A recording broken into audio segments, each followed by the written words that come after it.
Assalamualaikum warahmatullahi wabarakatuh. Sebelumnya saya memintakan para pendengar dan pemirsa yang saya hormati, jangan memandang dari sudut tingkat pendidikan yang tinggi, S1, S2, S3, profesor, doktor, ulama, ustadz, dan kiai. Tapi pandangilah materi, isi kandungan yang telah disampaikan, walaupun orang yang menyampaikan itu tingkat pendidikannya rendah dan tempat tinggalnya juga di kampung dan profesinya juga sebagai petani. Kalau kita belajar dari sejarah, tentu orang-orang dahulu beriman, para waliullah, bahkan para utusan Nabi dan Rasul, juga dari golongan orang-orang yang tidak berpendidikan, karena waktu itu belum ada sekolah tempat kita belajar. Begitu juga para ilmuwan yang menemukan lampu misalnya, menemukan sesuatu yang sangat berguna dan bermanfaat bagi hidup dan kehidupan kita hari-hari. Mereka itu juga rata-rata tidak duduk di bangku pendidikan. Itu artinya kita harus mengakui bahwa ilmu Allah itu ada kepada siapa yang Dia kehendaki. Untuk itu izinkanlah saya untuk menyampaikan materi saya tentang dua utusan Allah Subhanahu wa Ta'ala dari inkarnasi malaikat. Kedua utusan itu adalah Nabiullah Khidir alaihissalam dan Isa al-Masih. Dikatakan demikian karena sampai saat ini keduanya kita akui masih gaib. Kita akui masih hidup, tapi tidak melihat dengan mata kepala kita. Dengan demikian, fisik atau jenis daripada makhluk itu bukan golongan kita, bukan golongan manusia, tapi dari golongan malaikat.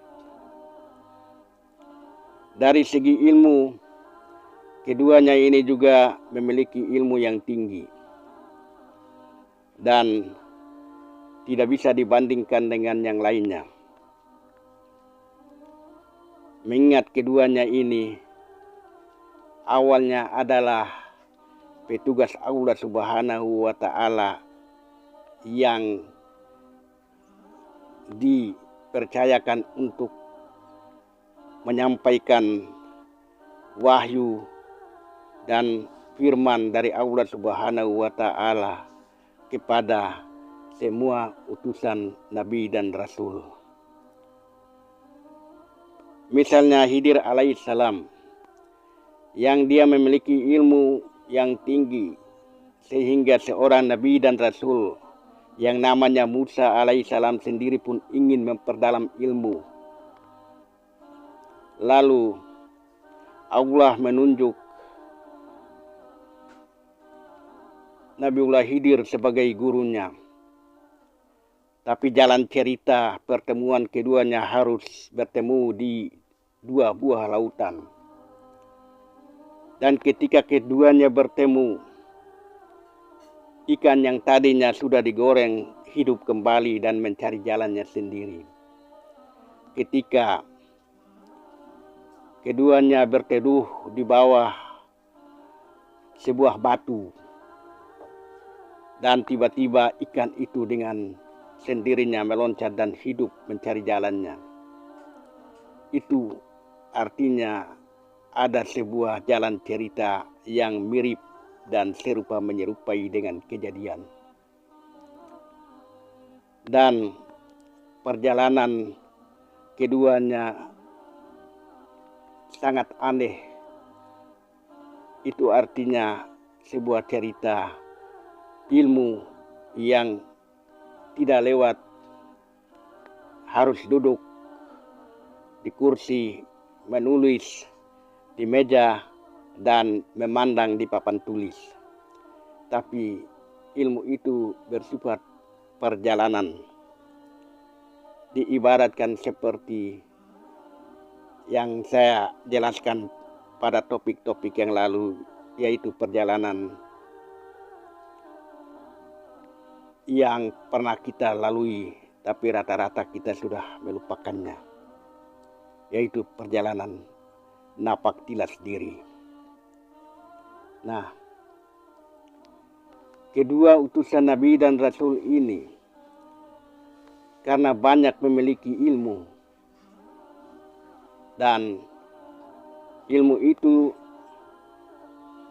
bukan didapatkan dari iblis atau setan. Jangan sampai kita menganggap bahwa segala kelebihan, baik itu mukjizat dan lain-lain, itu datang dari iblis, setan, dan jin. Tapi semuanya itu datang dari kekuatan Allah Subhanahu wa Ta'ala dan dirinya malaikat itu sendiri. Misalnya Isa alaihissalam dengan memiliki banyak mukjizat, banyak kelebihan yang tidak bisa ditandingi oleh utusan yang lain. Karena utusan-utusan itu memiliki porsinya masing-masing, memiliki bagian-bagian tugasnya masing-masing. Muhammad SAW, Nabi dan Rasul kita yang terakhir misalnya, dia memiliki tugas utamanya adalah memperbaiki akhlak. Dengan akhlak itu kita harus saling menghargai dan mengingat pernah dengan siapa kita hidup bersama. Dan ketika kita berpisah, apa yang kita lakukan, itu kita perlu renungkan. Makanya awal mula yang dijalankan oleh Rasulullah SAW adalah perbaikan akhlak. Akhlak kita sekarang ini rusak, sulit diperbaiki karena kurang memiliki dan kurang memahami ilmu. Khidir dan Isa alaihissalam tidak memiliki akhir hidup atau dikenal dengan pulang asal, wafat dan meninggal dunia. Sepanjang dunia ini masih ada, keduanya tetap hidup, dan tempat mereka adalah di kerajaan Baitul Makmur, bukan di kerajaan surga. Surga ini saat ini masih kosong, menunggu nanti setelah kiamat baru surga dihuni oleh orang-orang yang dekat dengan Allah Subhanahu wa Ta'ala, orang-orang yang bersahabat dan kenal dengan Allah Subhanahu wa Ta'ala. Dan mereka itu adalah umatnya Nabiullah Muhammad sallallahu alaihi wasallam. Nah, kalau kita kembali kepada Al-Qur'annya Muhammad sallallahu alaihi wasallam, Nabi kita, di situ tertulis bahwa Isa Al-Masih itu memiliki kelebihan tentang hari kiamat. Itu jangan kita kaget. Dan dia adalah jalan yang lurus. Jangan kita kaget. Karena itu tugasnya dia. Dia bisa mengetahui apa saja karena memang dia sangat dekat dengan Allah dan dia adalah petugasnya Allah, kaki tangannya Allah Subhanahu wa Ta'ala, maka dia tahu apa yang dimiliki Allah. Dia memiliki ilmu tanpa lewat yang lain untuk mengantarkan kepada beliau dua-duanya. Tapi mereka bisa mengambil ilmu dari kitab induk dengan sendirinya atas kepercayaan Allah Subhanahu wa Ta'ala. Kalau pada Rasulullah Muhammad SAW kita akui bahwa dia menerima wahyu pertama surat Al-Alaq di dalam gua Hira itu diantar oleh para malaikat, khususnya Jibril alaihissalam, dan semua wahyu itu dibawa oleh para malaikat Jibril, dan dia sampaikan kepada orang yang terpilih, para nabi dan rasul, para waliullah. Itu atas perantara petugasnya Allah. Walaupun kita akui bahwa Allah itu tidak membutuhkan sesuatu, tidak membutuhkan orang lain, tapi kembali kepada sejarah turunnya Al-Quran pertama, di situ dia perintahkan dia masih butuh malaikat. Karena itu dia itu tidak membutuhkan apa-apa. Allah cukup menciptakan langit dan bumi segala isinya ini dengan dia berikan tugasnya fitrah Islam dan sunnatullahnya, dia berurusan sendiri. Dan dia sudah tetapkan memang kewajiban kita bermohon kepada Allah, tapi Allah hanya mengizinkan, Allah hanya meringankan permohonan itu dan dia kembalikan kepada yang melaksanakan. Kita ambil contoh saja HP, ponsel. Ini kalau kita pakai lalu kita ingin WA atau telepon, tentunya harus lewat satelit. Dan tidak mungkin bisa langsung ke satelit tanpa melalui tower. Jadi harus lewat tower dulu baru ke satelit.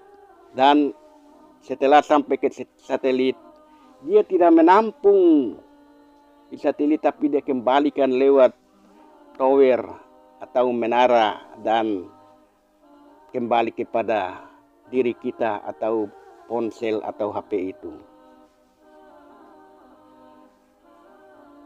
Ini menggambarkan bahwa ada ketergantungan satu sama yang lain. Walaupun Allah itu tidak membutuhkan apa-apa, tidak memerlukan bantuan dari siapapun, tapi dalam pelaksanaannya harus ada. Dan kita kembali kepada sejarah Nabiullah Khidir alaihissalam dengan muridnya Musa alaihissalam, yang tertuang dalam Al-Quran surat Al-Kahf ayat 60 sampai 82. Di situ menjelaskan cerita tentang pertemuan antara Musa alaihissalam dan Khidir alaihissalam. Di situ cara menuntut ilmu dari Nabiullah Musa alaihissalam dalam sebuah perjalanan, bukan duduk di tempat. Dan kisah-kisah yang terjadi dalam perjalanan antara Nabi Musa dan Nabi Khidir itu bisa mirip dan serupa menyerupai dengan kejadian manusia. Itu artinya ilmu Allah itu tidak terlepas daripada apa yang ada pada setiap manusia. Sesungguhnya ilmu Allah itu meliputi segala manusia. Dan diri kita ini adalah ilmu yang sangat besar dan sangat banyak. Tinggal kita menggalinya. Dan kedua, insan manusia yang dari golongan malaikat ini sepanjang hidup dia selalu menuntun, memelihara, dan menjaga kita sampai saat kiamat dan kita dibangkitkan. Mereka ini diibaratkan seperti pengembala yang menjaga kita.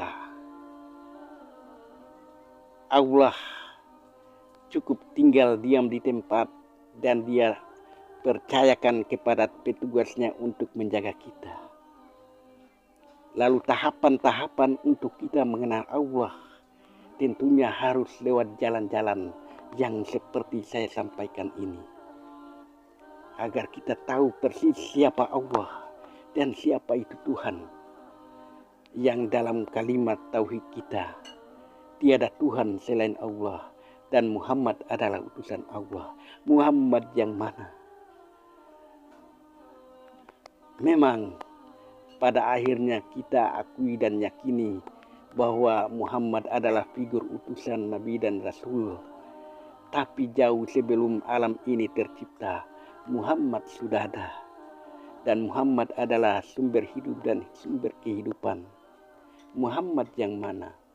Yang dalam sebuah hadis mengatakan, dan bukan karena engkau ya Muhammad, aku tidak akan dapat menciptakan alam semesta ini.